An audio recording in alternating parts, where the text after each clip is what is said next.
We begin today in the Mishnah towards the bottom of Daf Chavav Amud Beis. Zok the Mishnah, Maise, there was once that it happened, Ve'iviyoloi l'Rabbi Yochanan ben Zakkai litem es hatafshel. They brought for Rabbi Yochanan ben Zakkai to taste from a cooked food. U'Rabbi Gamliel shnei kaisavos u'dli shel mayim. And for Rabbi Gamliel they brought 2 dates and a pitcher of water. Va'amru, and they both said, Helum l'Sukkah. Bring it up to the Sukkah. They wanted to eat it dafka in the Sukkah. And Rashi points out, not here but in another place, that it says Helum, because in those times the custom was that the Sukkah very often was built on the rooftop. When they gave to Rab Tzaddik oichel food, pachas mekebeya, less than a size of a beitza, notloi b'mapa, so he took it in his hands with a towel, v'achloi, and he ate it, chutz l'sukkah, he ate it outside the sukkah, and v'loi birach acharav, and he didn't make the brach, he didn't bench on it birchas hamazon. In other words, we learned 3 halachas from Rab Tzaddik. He didn't wash on the tilis yadayim, he didn't eat it in the sukkah, and he also didn't bench after it. Frag the Gemara, Maisa Lister, is the story being brought over here from Rabbi Yochanan ben Zakkai, Rabbi Gamliel, a story being brought as a contradiction to the halacha that it said right before this? What's the halacha that it said in the end of the previous Mishnah? That oichlin achilas aray chutz l'sukkah. You can eat a snack outside of the sukkah. It has to be only a meal that has to be eaten in the sukkah. And the story that's brought here is that they brought food which was just a snack, whether it's a tafshel or shnei kaisvis, and they went up to the sukkah. So the story contradicts the actual halacha that we said. And for the Gemara, chsure mechsere. It's missing here in the Mishnah, v'achi ketani. This is how you have to learn the Mishnah. Im ba lahachmer alatzmai. If one wants to be stringent with himself, machmer, he's allowed to be stringent and eat in the sukkah, even things that you're not obligated to. And the chiddush here is, as Mefarshim point out, let's first see the words of the Gemara, v'lespe mishum yuara. And this is not considered to be something which is gaiva, you're doing something which you're not supposed to, and therefore you shouldn't be machmir for yourself. There's the lashon that's brought, as Mefarshim bring in other places. It says it in Yerushalmi, the Ritva here says, Kol ha'potem and ha'dava v'yiseyu nikra hedyet. If there's something that you potter from doing, and you do it anyways, you call it a hedyet. If you're not obligated, you shouldn't be doing it. So the chiddush of this Mishnah over here is that even though you potter, but nevertheless you're allowed to be stringent with yourself to do so. And then on this it brings Umay Senami, and this is the incident that happened. And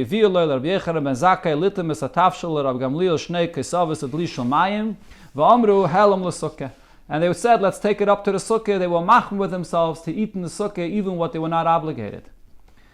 So this is the famous thing that is also minik Chabad, that it's brought that all the Rabbeim would be medayik not to drink even a drink of water out of the sukkah from the first night of Sukkot, including until the end of Shmini Atzeres.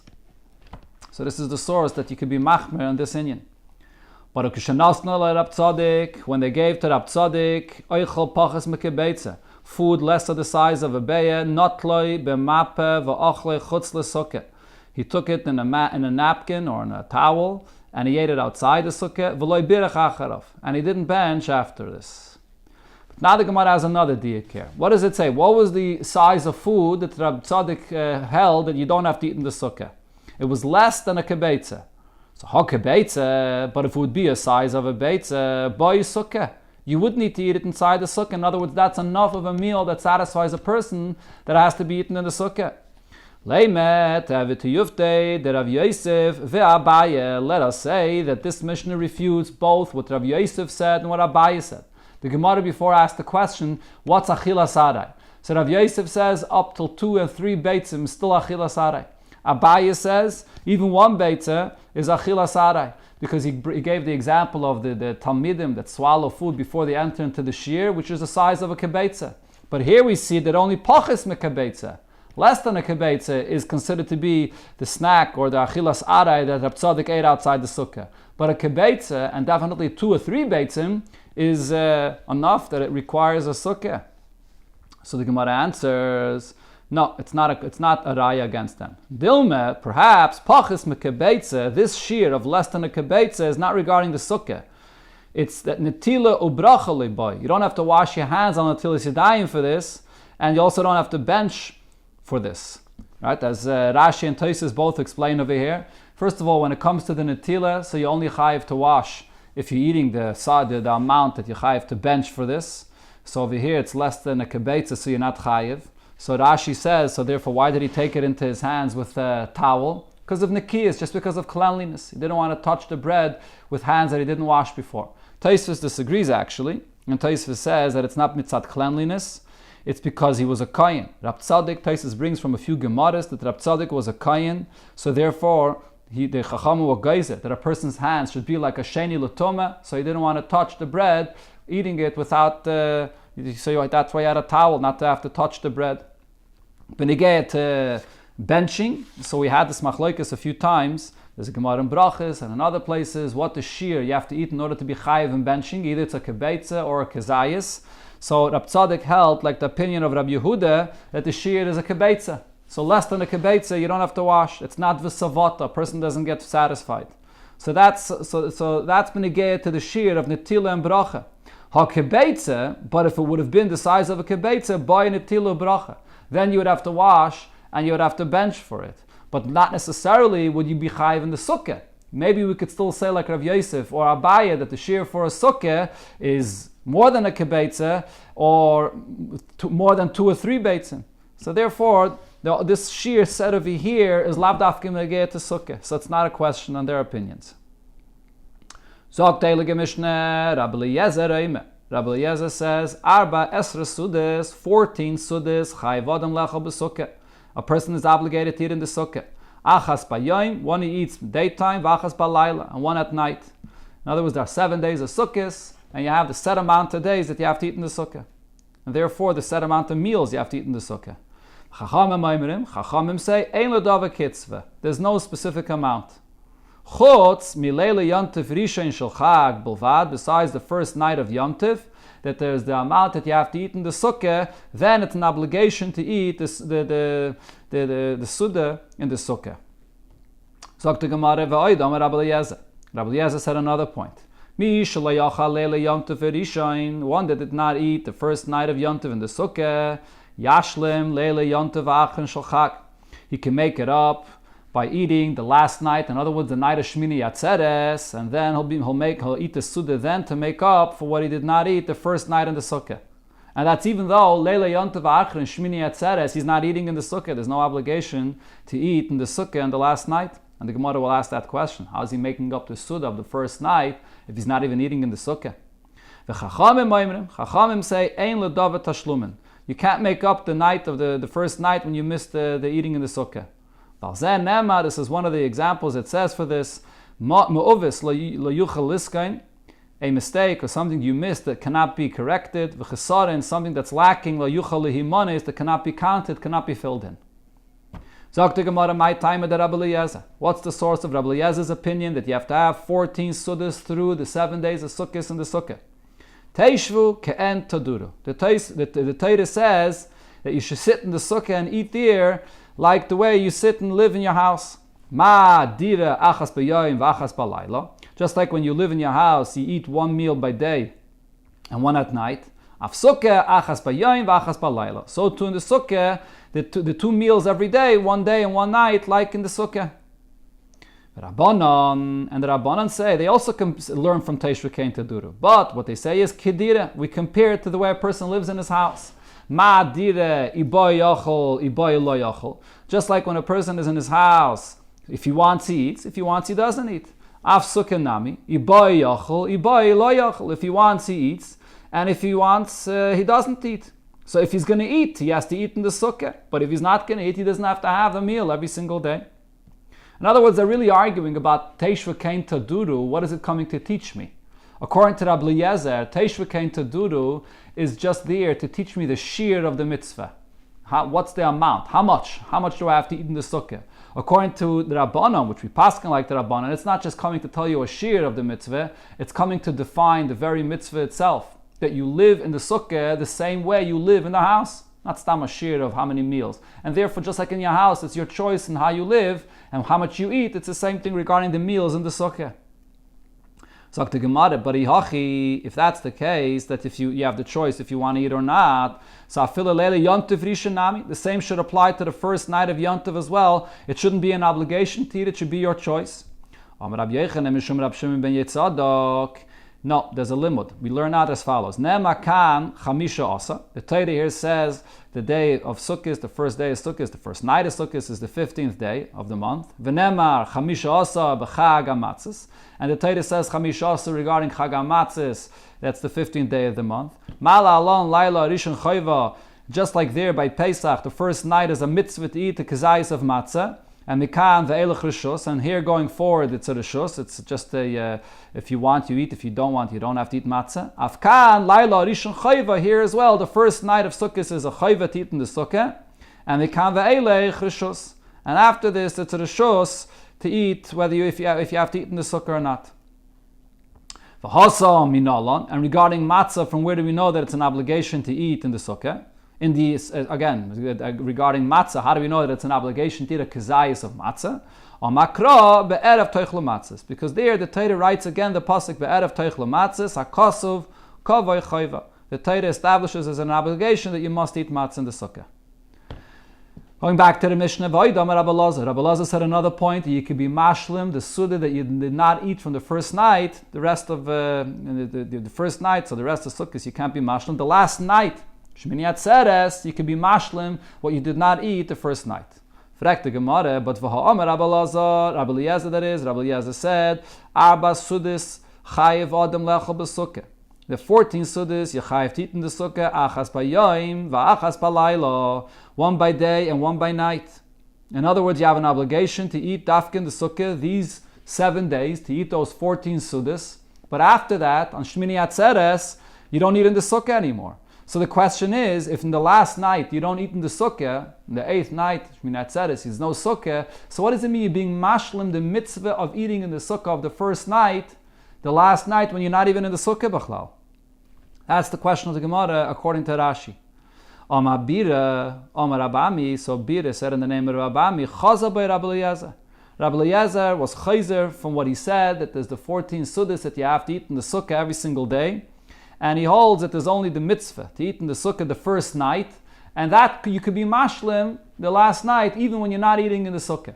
So as Mefarshim explained, the pshat in his answer is, mitzvah the mitzvah of Sukkah, you don't have an obligation to eat in the Sukkah. None of the days of Sukkahs, and not even the first night. It's not about the Sukkah. It's about the chiyuv to eat, chiyuv suda to eat the first night. And the first night it's still Sukkah, so when you eat, you should eat in the Sukkah. So therefore, since in essence the chiyuv is to eat the suda siyantiv, so that you can be mashlim that the last night Shmini Atzeres, even when you're not eating in the Sukkah. This is the pshat in the Gemara according to Rashi. So Rashi is saying here that Rabbi Eliezer was chayzer from the whole shitta of eating the 14 sudas in the Sukkah. Taisus, however, disagrees. Taisus says that Rabbi Eliezer was not chayzer from requiring the 14 sudas in the Sukkah. Rather, he was chayzer from the fact that they all need to be in the Sukkah. Right? So he says you have to have 14 sudas, but they don't all have to be inside the Sukkah. That's Taisus' pshat. Other Mefarshim, other Rishonim, many Rishonim say that the question of the Gemara over here is that beginning Rabbi Eliezer says you have to eat 14 sudas in the Sukkah. Then, when he says you could be mashlim the Suda of the first night, the last night, it seems that there's no 14 Sudas. The only obligation is the Suda the first night. And if you miss that Suda, you could be mashlim that one Suda the last night. That's the contradiction. Is it one Suda that's a chiyuv, and you're being mashlim it? Or all 7 days, there's a chiyuv to eat 14 Sudas, and you have to be mashlim all of them? And on that, the Gemara answers, like according to Rashi, that he had charata and he's made it to the Chachamim that it's only the first night which is an obligation. Dr. Gemara Mashlim b'mai, when you're making up, according to Rabbi Eliezer, the last night, what you missed the first night, how? How do you make this up? If you're going to say the bread or the challah that you eat in the Suda of Shmini Atzeres, the night of Shmini Atzeres, Suda de Yom Kachel. But how is he making up what he missed the first night? That's the Suda that he's eating for that night of Yontif. So you don't see anything that he's making up here. Elamai Yashlim. So what does it mean he makes it up? Yashlim b'minei targima. He adds other minei targima, he adds other food that he eats to make up for what he missed the first night. Tanya nami hachi. We learned this in a Braisa as well. Im hishlim b'minei targime yotza. If he's mashlim with mini targime, he's yaitze to make up for the first night that he missed. Rashi here mentions amongst the mini targime, kagaim peiris. It includes even eating peiris and things like that. But Taisus disagrees. Taisus says that peiris is not even chayiv in a sukkah b'chlal. So therefore Taisus says it refers to other things like meat and fish and other parts of the sukkah that you have to eat in the sukkah. Sagt die Gemara Shal, apotropos shel agrifis hamelech, as Rabbi Eliezer. The apotropos, the caretaker, by agrifis hamelech, asked Rabbi Eliezer the question. So for example, a person like myself, I'm only accustomed to eating one suda every day. Is it, can I only eat one suda in the sukkah, and I'll be potter with this? Do I have to eat 2 sudas every day, like your opinion? Amaloi, so Rabbi Eliezer answered him, every day when you eat only one suda, but you do have other snacks that you eat and delicacies that you eat during the day for your own honor, for your own self. And now in Yontif Sukkos, you're not going to continue and also have other snacks also and eat it in the sukkah for the honor of the Eibishter. Another question he asked Rabbi Eliezer. So like a person like myself, I have 2 wives. Achas betverya, one living in Tverya, v'achas betzipayri, and one living in Tzipayri. And v'yashli shtei sukkos, I have 2 different sukkos. Achas betverya, v'achas betzipayri, one with one wife and one with another wife. 2 different houses and 2 different sukkos that I have in these 2 locations. Mao she'etze misukkeh l'sukkeh ve'pater. Can I be part of the yontif in one sukkah and then leave and go to the other sukkah and fulfill my chiyuv in that way? So, it shouldn't be a problem. You're in the sukkah. You could be in 2 sukkahs. What's the issue? Rabbi Eliezer said to him, no, you can't do that. My opinion is, if you leave from one sukkah and you go to another sukkah, not only are you not fulfilling the mitzvah in the second sukkah that you go into, but retroactively, the mitzvah that you did in the first sukkah is also batal. Because according to Rabbi Eliezer, we learn, as we'll soon see, the Gemara brings the pasuk that you have to be all 7 days of Yontif in the same sukkah. So you can't go from one sukkah to another. Tanya, Rabbi Eliezer said, Ein yotzim misukkah l'sukkah. You're not allowed to go from one sukkah to another sukkah. I'm going to eat here and then sleep there and eat in another place. You have to have one sukkah for all 7 days of sukkahs. And you can't build your sukkah during Chol HaMoed. The sukkah has to be built from before Yontif for all 7 days. Chachamim disagree and say, Yaitzin, Misukkah, L'sukkah. You can go from one sukkah to another sukkah. V'aisin sukkah, b'chayla shomayit. You could also build a sukkah during Chol HaMoed. That's not an issue. Gemara will bring the source in a second. V'shavin, they both agree, she'im nafla, the sukkah that you were sitting in collapsed, shechayzer ubayne, b'chayla shomayit. That you can rebuild it in Chol HaMoed. My time at Rabbi Eliezer. So what's the source of what Rabbi Eliezer says? It has to be one sukkah for the whole yontif.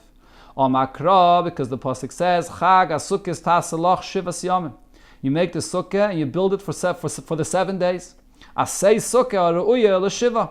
Build a sukkah that it should be for all 7 days. So it has to be the same sukkah for all 7 days, and you have to build it before yontif for all 7 days. The Rabbanon, according to the Rabbanon, what is the meaning of this pasuk? Hachi ka'amar achmana. This is what the Torah is saying. Asay sukkah b'chag, build a sukkah even within the 7 days. When it says chag sukkah tasa l'cha shivas yamim, it's saying that even during any of the 7 days, you could build your sukkah. Then it said in the Braisa, in Shavin, they both agree, Shem Nafla, if the sukkah collapsed, Shechayzer Abaynaisa b'chayla shamayit, you can rebuild it in Chol HaMoed. So the Gemara says, Pshita, isn't this obvious?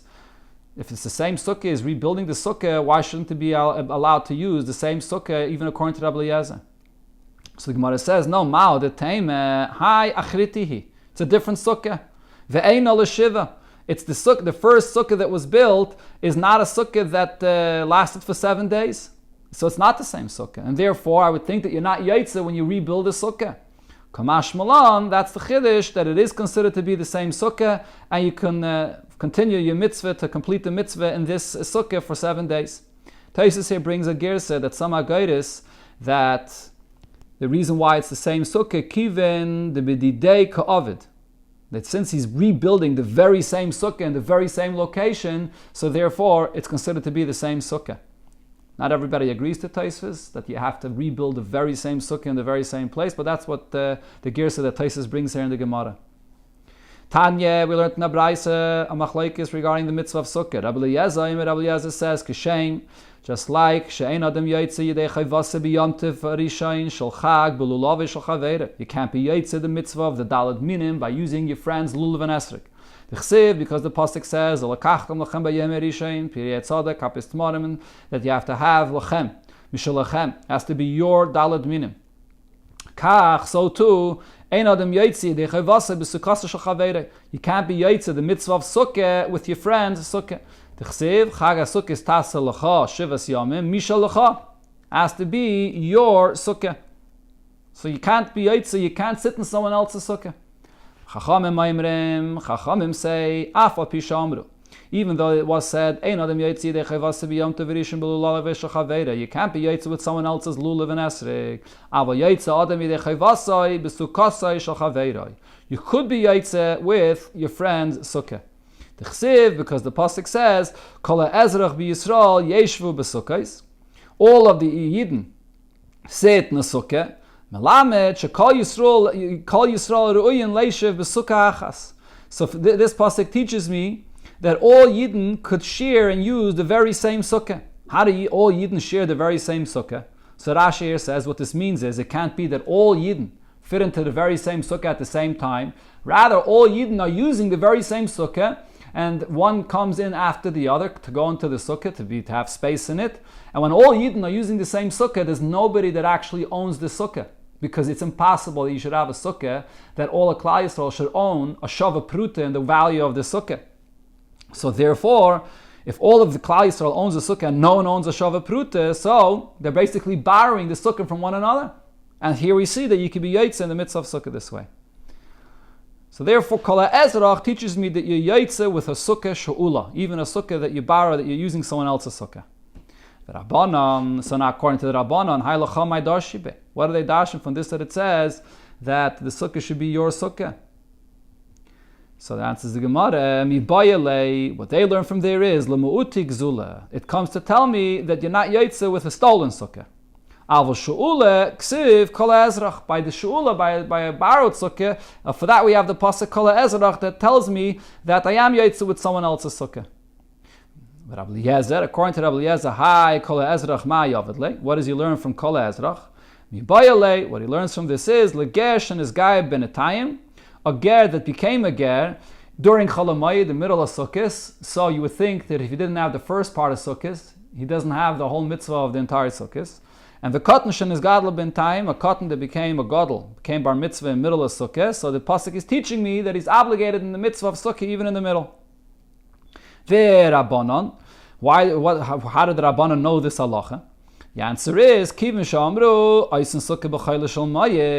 Rabbanon held that when you build a sukkah, you can build it in the middle of Chol Hamoed. It doesn't have to be all 7 days the same sukkah. So for the fact that someone becomes a ger or a gadol in the middle of sukkahs, it's pashut that he's obligated in the mitzvah for the remainder of the days that there are. You don't need a special pasuk for that. So when you learn this Gemara, according to the opinion of the Chachamim, which of course we paskin like the Chachamim, it seems that the pshat here is, you can be yaitze with someone else's sukkah.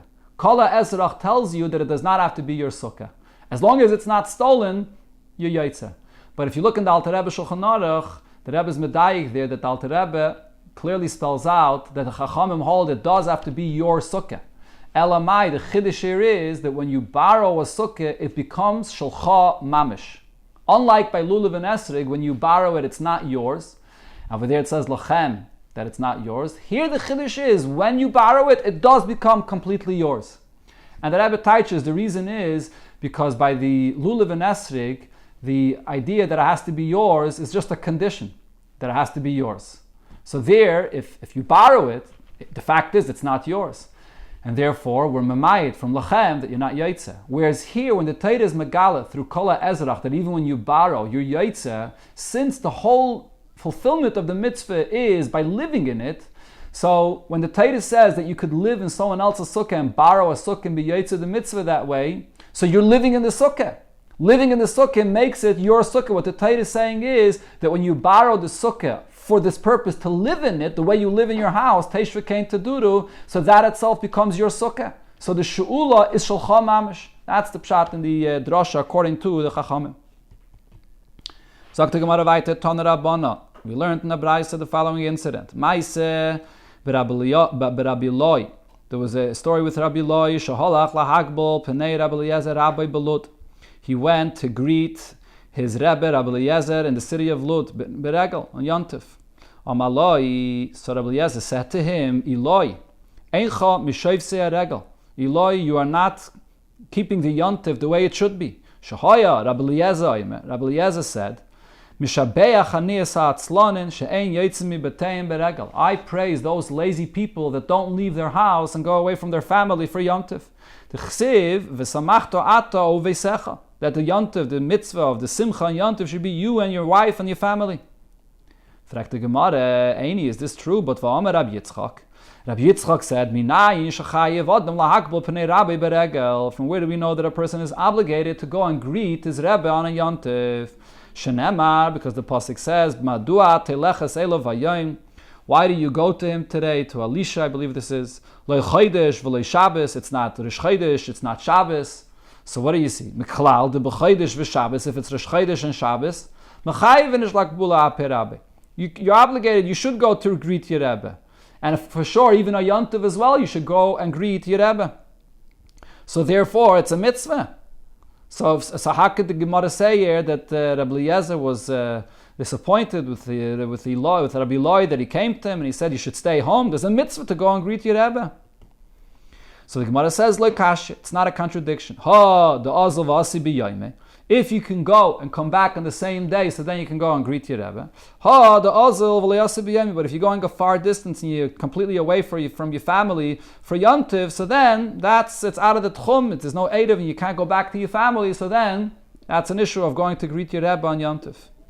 B'chlal, this whole union of Chayav al Mahakbul Pnei Rabbi, there's a big discussion whether this applies Bizman Hazeh, because it's brought in the Rambam, but it's not brought in Shulchan Aruch. And there's a famous tshuva of the Noida Yehuda about this, that he says that the whole union of Chayav al Mahakbul Pnei Rabbi is only Bizman Shebeis HaMikdash Kayim, when there's Pnei Ashchina. But Bizman Hazeh, you don't have this chiyuv. But there's others that argue that B'Payel, the fact is it's not brought in Shulchan Aruch B'Ferish. Tana Rabbanan, we learned in Abraisa, Ma'isa b'Rabbi Eliezer sheshavas b'Golil Elyoim b'Sukkah shel Yochanan b'Rabbi Loi. So here Rabbi Eliezer was in the Sukkah of Yochanan b'Rabbi Loi b'Keisari. It was in Golil Elyon in the city Keisari. V'amri la, others say b'Keisariyan, that it was in the city Keisariyan. V'Igia Chamal l'Sukkah, and the light of the sun was entering into the Sukkah, and it was causing them, it was too hot. Amaloi. So Yochanan b'Rabbi Loi says to Rabbi Eliezer, Ma'u she'efresh aleh saden. Efresh aleh saden. Am I allowed to spread a sheet to block the light of the sun? Amaloi, so Rabbi Eliezer answers him, and he gives him an answer on a completely different topic. Ein locha kol shevet v'shevet mi Yisrael sheloi hamid mimenu shevet. There isn't a single shevet amongst Klal Yisrael that there was no judge or leader that came from that shevet. This was after Yeshua, the Tkufa of Sheftim, when there was many Sheftim from different Shvatim. So he's telling him from every shevet there was a shevet. In other words, as we had a few times before in the Gemara, he didn't want to give an answer. So therefore he spoke about a different topic. Then the sun came into the center of the Sukkah and it was causing even more heat. So he asked him the question again, could I spread out a sheet to block the light of the sun? So again he spoke to him about something else and didn't answer him. He says to him, there isn't a single shevet from Yidden that did not have prophets coming from them. And even Shevet, Yehuda, Binyamin, so the two Shvatim of Yehuda and Binyamin that did not have Nevi'im, Hemidu Malachim. They had Malachim that came from them. The Turei Avim points out that L'chayre from Shevet Yehuda, you do find that there were many Nevi'im. They all came from Shevet, a lot of them came from Shevet Yehuda. But the Gemara wants to say regarding Binyamin so that there was no Navi and there was only a Melech. So it mentions Yehuda together with Binyamin that there was Malachim from them. Al-Pi Nevi'im. And Hamidim Malachim Al-Pi, so it's not only Hamidim Malachim, but Hamidim Malachim Al-Pi Nevi'im, according to Nevi'im that appointed them. They continued sitting there in the Sukkah, and Igia Chamal Amar Geloisav Shal Rabbi Eliezer. The light of the sun hit the feet of Rabbi Eliezer. So now, Yochanan did not ask him anymore. Natal Yochanan Sadin. So he took a sheet of Piris Alel and he put it on the sukkah to cover it, and the light of the sukkah shouldn't reach him. Hivshel Rabbi Eliezer Talisel Achayrav. So Rabbi Eliezer took his garments and he threw it back, he folded it up, or he folded up his garments, and the Yatza. He left the sukkah. He did not want to be there because he didn't want anyone to think that his opinion is that this is allowed to be done. Now the Gemara explains, so why didn't he answer him when he asked him the question? It's not that he was trying to take him to a different topic and he didn't want to answer him.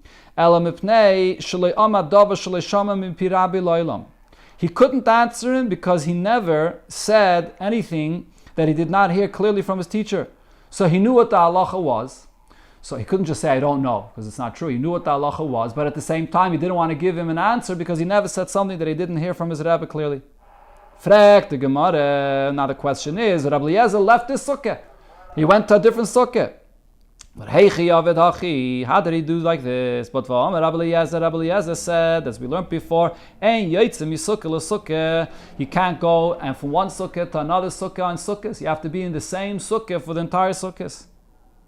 So the Gemara answers, the truth is, as Mefarshim point out, the Aruch L'Ner says, the Gemara could have asked that according to Rabbi Eliezer, how could you sit in someone else's sukkah?